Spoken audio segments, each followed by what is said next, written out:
Pessoal, meu nome é Joaquim Santiago, sou professor universitário e diretor executivo da área da educação e também estou na TV Relacionamento.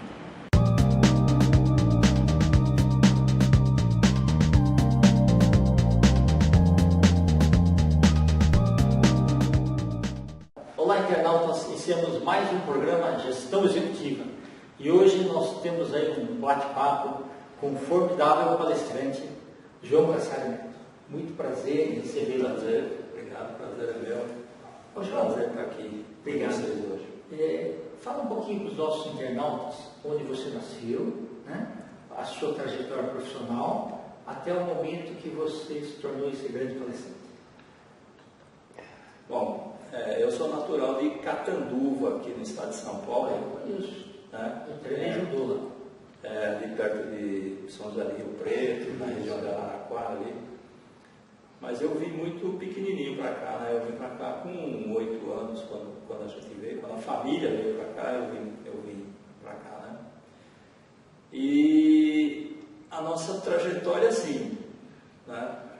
A nossa infância foi toda trabalhando também, né? Porque naquela época lá a gente trabalhava desde que tinha... Exatamente. Desde 14, 15 anos, né? A gente sempre trabalhou, né? Sempre foi trabalhando. Mas só depois, quando eu saí do serviço militar, né? Aí eu completei todos os meus estudos, né? Porque eu também não tinha feito... O ginásio não tinha feito completo, o colégio não tinha feito completo naquela época, né? E só depois que eu terminei o serviço militar é que aí eu fui concluir o meu ginásio, fui concluir o meu colégio. Aí eu fiz cursinho, entrei na faculdade, eu sou formado em economia, em ciências econômicas, né, pela FAAP. E comecei, mas aí eu já estava trabalhando já e acabei indo para o lado do RH, né? Ok. Trabalhei muito tempo no RH como operacional mesmo do RH, fazendo tudo que você imagina dentro do RH. Departamento pessoal, departamento pessoal, exatamente. Recrutamento, seleção. Eu era o cara que fazia a folha, era o cara que admitia, que demitia, que fazia ponto, tudo. Cuidava dos vales. Todas essas coisas a gente fazia. E eu sempre fui um cara assim muito inquieto, né? Eu nunca fui muito de estar satisfeito com aquilo que está acontecendo. Eu sempre acho que as coisas precisam ser um pouco melhor, né? Precisa ser um pouco mais. E eu achei que a empresa precisava se modernizar, porque a gente estava fazendo as coisas assim, ainda tudo muito manualmente e tal. E falei, a gente precisa informatizar isso aqui, precisa pôr computador na empresa, né? Já estava começando aquela onda de informatização dentro das empresas e tal. E a empresa não quis investir. Eu falei, se a empresa não quer investir, eu vou investir eu em mim mesmo, né? E aí eu fui procurar um curso de computação para fazer, para aprender. Aí eu acabei saindo daquela empresa, fui convidado para ir trabalhar numa outra empresa, porque aí eu já tinha um certo conhecimento de informática e tal. A empresa me convidou exatamente por esse motivo, né? Porque eles queriam informatizar, mas eles não tinham ninguém que tinha expertise. Dizer como que é importante, né? Estar sempre se atualizando para melhorar as habilidades. Exatamente. Aí eu fui trabalhar com eles e foi foi assim um começo bastante, foi um desafio, né? Naquela época, porque a gente não tinha muitas empresas de software. Sim. A gente ainda tinha que... Não existia Google, né? O nosso Google da época era o Aurélio, a páginas amarelas, tinha que procurar as coisas pelas páginas amarelas. Mas assim, a gente conseguiu encontrar lá um software que atendesse a nossa necessidade. Eu fui aprender como é que aquilo lá funcionava direitinho e eu aprendi tão bem que eu passei a implantar esse software em algumas empresas que eram coligadas com aquela que a gente chamava. Legal, tá? Okay. Né? Aí começou cada um ter a mesma agilidade. Exatamente. Aí a gente começou a fazer esse trabalho, né? Até que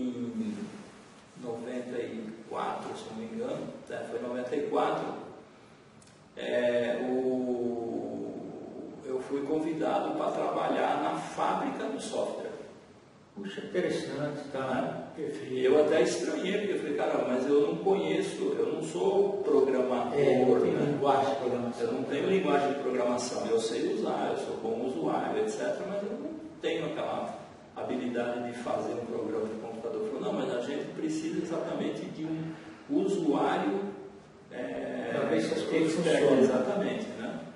E aí eu fui trabalhar na fábrica de software e aí foi que começou minha carreira de consultoria. Beleza. Né? E aí eu fiquei... Aí você começou a se tornar empreendedor mesmo, 25 anos fazendo consultoria de implantação. Viajei o Brasil inteiro fazendo implantação, rendeu até projeto fora do Brasil para a gente fazer, e sempre fazendo a implantação de software, né?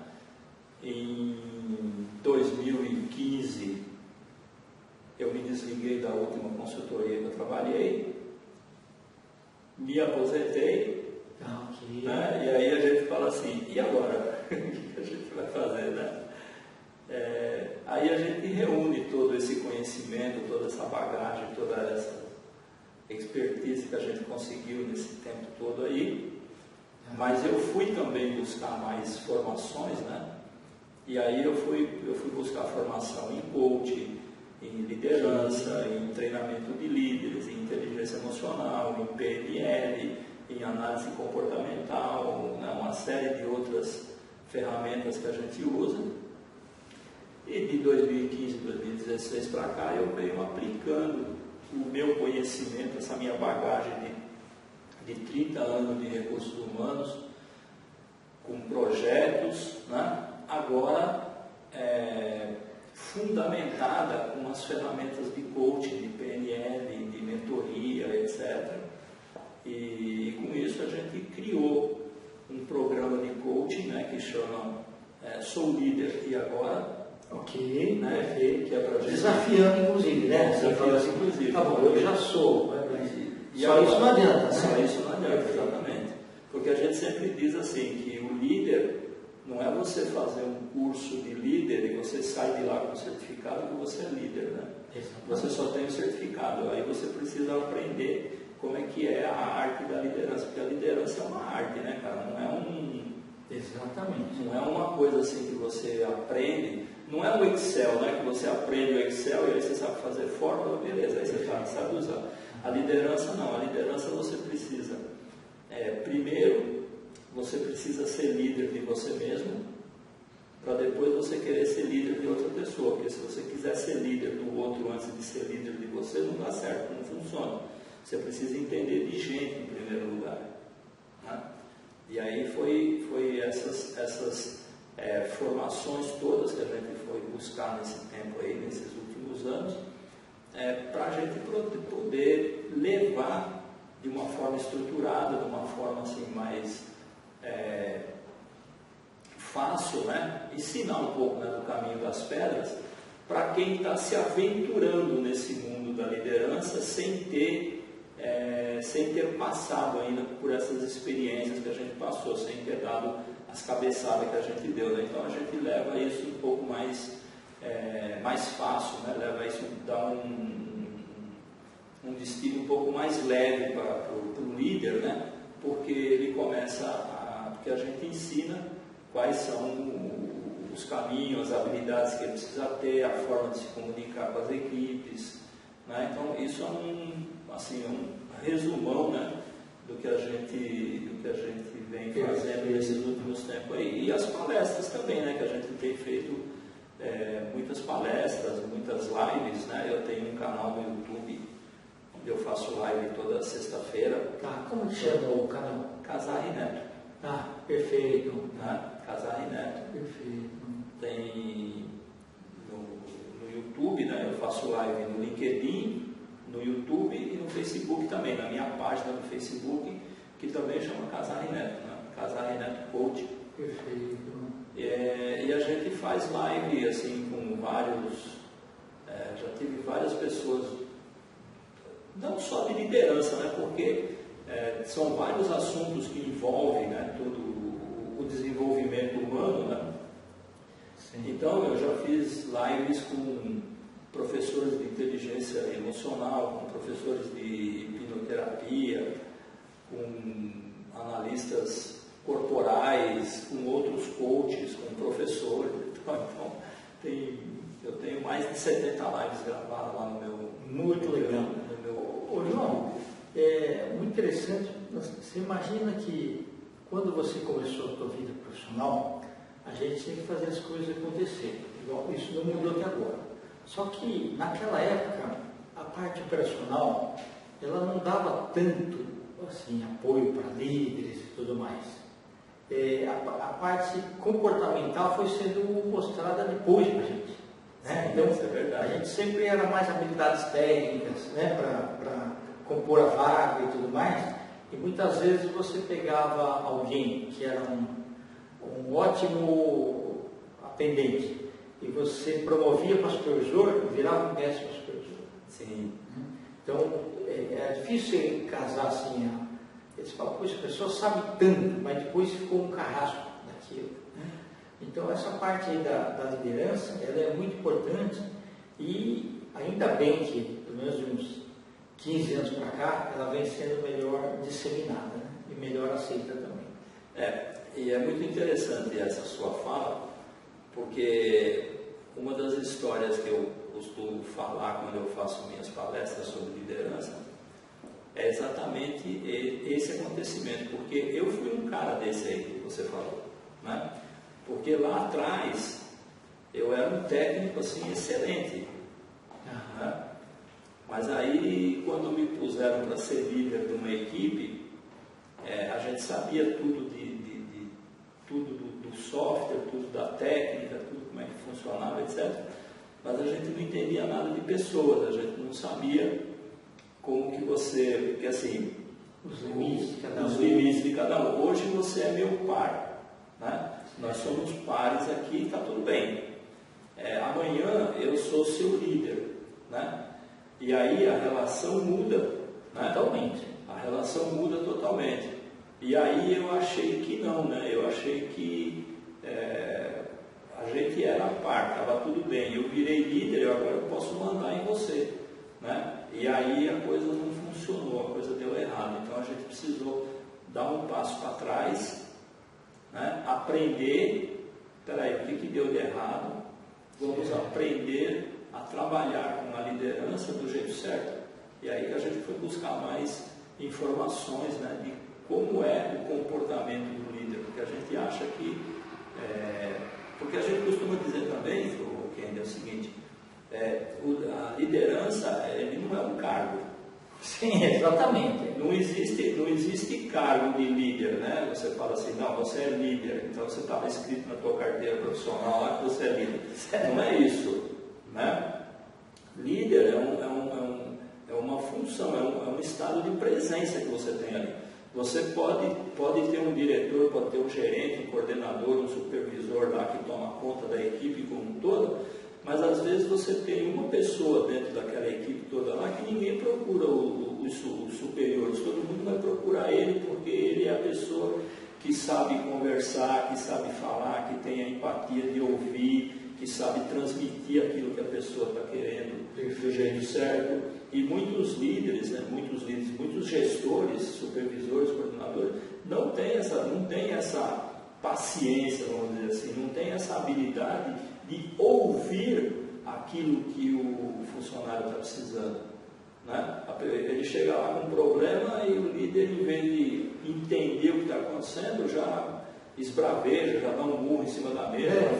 Você foi contratado para você resolver isso, para dar um jeito aí. Exatamente, entendeu? E não é assim que funciona. Às vezes você precisa entender o que aconteceu, né? Aconteceu algum problema.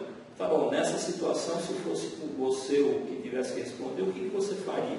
Porque às vezes a pessoa corre até você para ver se você corrobora a opinião dela em relação àquilo. Sim. Né? Então, quando ele traz um problema para você, você devolve o problema para ele, ele tem uma solução às vezes melhor do que a sua. Isso é o que o líder precisa fazer. O líder, ele precisa ser... a gente diz também o seguinte, né, que o líder não precisa ter todas as respostas. Sem dúvida. Mas ele precisa saber fazer as perguntas. Exato, sem dúvida. Né? O líder precisa ser um bom perguntador. Né? Quanto mais perguntas você faz em relação àquilo que está acontecendo, né, mais informações você tem, você coleta informações para poder juntar a melhor solução para aquele problema. Isso, você tem mais assertividade. Exatamente. É que mas no você precisa saber passado era diferente. No passado era assim. diferente. Quanto menos você perguntar, menos competência você tem. Exatamente. E depois... Se você fica perguntando muito, pô, esse cara não entende nada. Por que ele é o chefe? Por que ele é o chefe? Tudo que ele quer, ele pergunta. Ele fica perguntando para mim. Caramba, não é ele que tem que saber isso? E hoje não, né? Hoje a gente sabe que a gente não precisa ter todas as respostas daquilo, né? Tá certo que antes um processo de evolução, seja de um produto, de alguma coisa, ele demorava anos para acontecer. Hoje, o processo de evolução de um produto, ele demora 3, 4 meses, né? A gente ficou anos e anos trabalhando, né? Quem é das antigas aí lembra que a gente trabalhou muitos anos com disquetes, né? Sim. E aí quando acabou os disquetes e vieram os CD, o CD ficou um ano no ar, depois virou pendrive, e o pendrive também desapareceu, hoje não tem mais coisa, não tem mais nada, tá tudo na nuvem. Isso, veio o HD externo, não tem mais nada disso, né? Hoje você guarda tudo que você quer, não precisa. Então, e tudo isso aconteceu o quê? Tudo isso aconteceu num prazo de 10 anos, né? E a gente ficou quase 20 lá com aqueles benditos, aqueles disquetes, trabalhando um monte de tempo naquele disquete, porque o processo de evolução demorava muito. Hoje é tudo muito mais rápido. E da mesma forma que isso acontece com as coisas, acontece com a gente também. Perfeito, né? Então a gente também precisa aprender muito rápido, né? Errar rápido, mas aprender mais rápido ainda. Né? Porque você aprenda, erre rápido, mas aprenda mais rápido ainda. Exato. Porque você precisa aprender com aquilo que você corrigir errou. O rumo das coisas. Corrigir o rumo que você errou. Eu costumo dizer que assim, quando alguém fala assim, putz, eu errei, né? Tá bom, mas você aprendeu. Se você aprendeu, esse erro não foi ruim. Porque se te trouxe aprendizado, ele foi benéfico para você, porque você aprendeu alguma coisa com ele. Né? Hoje a gente consegue mais rápido. Você me fez lembrar o Thomas Edison. Sim. Quando, naquela época, o que acontecia? Milhares de pessoas chegavam às 6 horas da tarde e iam acender os archotes que ficavam nas ruas para iluminar. E aí, quando o Edison ele inventou a lâmpada, né, patenteou, o pessoal que era contra tudo chegou e falou: puxa vida, mas só agora você conseguiu isso? Só agora. Foi questão de errar muito. Falou: quantas vezes você errou? Eu 700 vezes, mas uma eu acertei. E essa uma que eu acertei vai mudar o mundo. E realmente foi isso. Foi exatamente. E é o caso também que a gente fala sempre da persistência, né? Se você sabe que se você acredita que aquilo que você está fazendo está certo, não desiste, né? Porque mesmo que outras pessoas falem que não vai dar certo. Porque já pensou se ele tivesse feito 10 experiências, tivesse dado errado e ele tivesse desistido, talvez a gente não estava nem ficando hoje aqui, porque não tinha nem necessidade hoje, né? Mas, então, você persistir naquilo que você acredita, isso faz toda a diferença. Eu digo sempre assim, que desistir não é uma opção. Perfeito. João, nós estamos nos Santos Finais. Você está convidado para vir falar mais vezes com a gente. Tá? Okay. Eu queria que você deixasse os seus contatos. Bom, eu estou no LinkedIn como João Casari Neto. É só procurar lá que você me acha lá no LinkedIn, João Casari Neto. Depois, o meu Instagram é Casari Neto Coach. O meu Facebook é Casari Neto Coach. Né? A minha página fanpage lá do Facebook, e o meu canal no YouTube é Casar Neto. Então, em qualquer um desses canais, por qualquer um desses canais você me acha. No LinkedIn tem meu e-mail, né? No LinkedIn tem meu e-mail, tem meu WhatsApp. Quem quiser entrar em contato comigo, eu tomar um café virtual, bater um papo, a gente está à disposição aí para conversar, trocar ideias, trocar figurinhas, né, como a gente costuma dizer. Então, estou aberto a essas. Muito obrigado, viu? Obrigado, eu que agradeço. Muita informação valiosa. Tá? Obrigado. Eu quero agradecer para Simone Guerreiro, do Cresce, que acabou fazendo a sua indicação para essa entrevista. Muito obrigado. Eu agradeço a Simone também por ter feito essa ponte, né? É muito importante, né? E que a gente costuma falar que é sempre interessante quando você faz um bom trabalho em algum lugar, porque isso gera indicações para outros bons trabalhos, né? Se a gente está aqui e a Simone nos indicou, é porque ela tem apreciado o trabalho que a gente fez lá com ela no Cresce também. Então, muito obrigado a Simone e obrigado a você pela oportunidade de estar aqui. Ok. Obrigado. Internautas, com os agradecimentos então ao João, nós finalizamos mais uma Gestão Executiva. Um grande abraço e até a próxima.